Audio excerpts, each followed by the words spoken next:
Voilà, bonjour, je m'appelle Mam Thierno Aïdara, je suis le président du MIDES.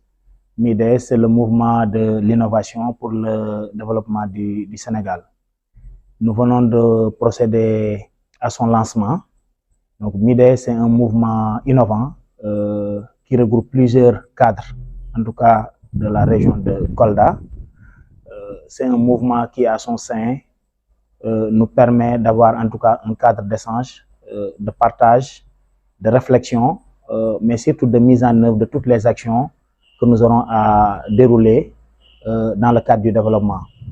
Donc MIDES, c'est un mouvement qui regroupe en tout cas plusieurs commissions, des commissions sur la santé, sur l'éducation, sur l'environnement, sur tout ce qui touche en tout cas à l'autonomisation et à la résilience des femmes et des jeunes, une commission sur la conception et la gestion de projets, une commission sur les finances, sur la logistique.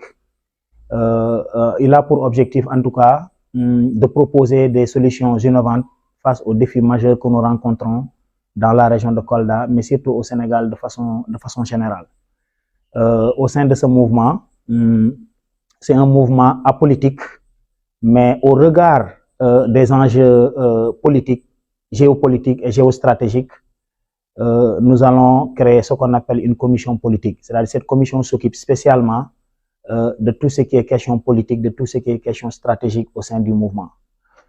D'ailleurs, nous avons déjà mis en place en tout cas un comité technique qui est en train de travailler un peu sur les différentes commissions.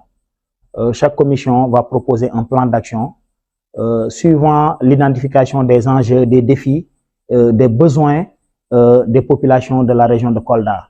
Et à chaque fois que des besoins sont identifiés ou des préoccupations sont identifiées, donc la commission va proposer des stratégies, des solutions allant dans ce sens, en tout cas pour accompagner les communautés.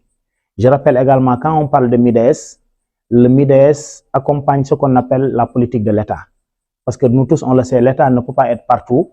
Et nous croyons fermement que le développement commence forcément par la prise d'initiatives, mais des initiatives communautaires, ce qu'on appelle chez nous des actions endogènes.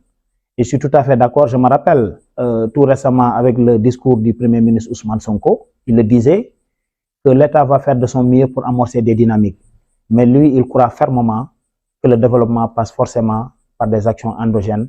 Et nous également, notre mouvement, nous y croyons. C'est pourquoi aujourd'hui, on est en train d'appeler toutes les forces vives, que ce soit des jeunes, des femmes, tous les profils et toutes les compétences à venir en tout cas travailler au sein de ce mouvement parce qu'ensemble, dans la synergie, dans la coordination, dans la complémentarité, nous pouvons en tout cas résoudre beaucoup de défis, beaucoup de problématiques que les communautés sont en train de rencontrer, en tout cas surtout en matière de protection, en matière d'éducation, en matière de santé, mais surtout sur la préservation du cadre de vie lié à tout ce qui est l'environnement, à la gestion des changements climatiques et autres.